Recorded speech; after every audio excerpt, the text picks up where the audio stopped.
Yeah man, Mr. Shabani,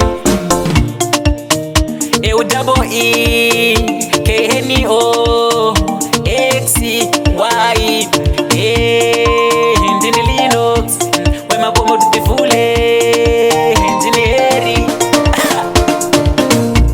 Nekupigu sina corona, ndi uze indiende, Nikai sina covid, ndi uze indiende, Ndatambura, ndi uze indiende, Ini ndashupika, ndi uze indiende, Nekupigu sina corona, ndi uze indiende, Nikai sina covid, ndi uze indiende, Ndatambura, ndi uze indiende, Ini ndashupika, ndi uze indiende. Ndiri kutambura, ndiri kunetseka, ndiri kushungurudzika nguva dzose, kuti uchawanikwa kupi mushonga wacho ungatichengetedza isu padenda. Ndava nepfungwa asi kwetendeka, tava nepfungwa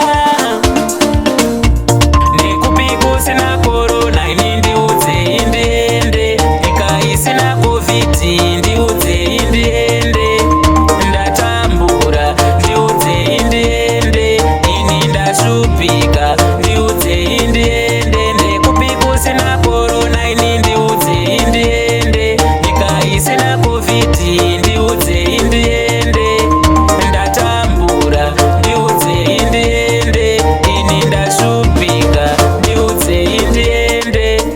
Ndichanofara kana ndasvika, ini ndichanotamba kana ndasvika, ndichitaura nyaya ndakagara nevamwe vangu, tichifara ini ndinavo, bosi dola varipo, tine mufaro, pasina zvemaskapu, pasina zvesocial ka distance, isu tichifara, tichandofara kana tasvika ikoko, tichandofara ikoko, tichanotamba ikoko, tichifara ikoko, tichandofara ikoko, tichanofara ikoko, tichotamba ikoko, tinonofara ikoko.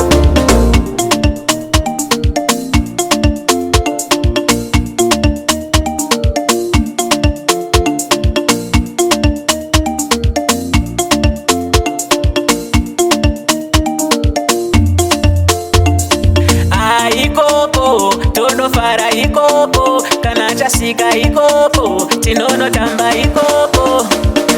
Ikoko, tonofara ikoko, tonofara ikoko.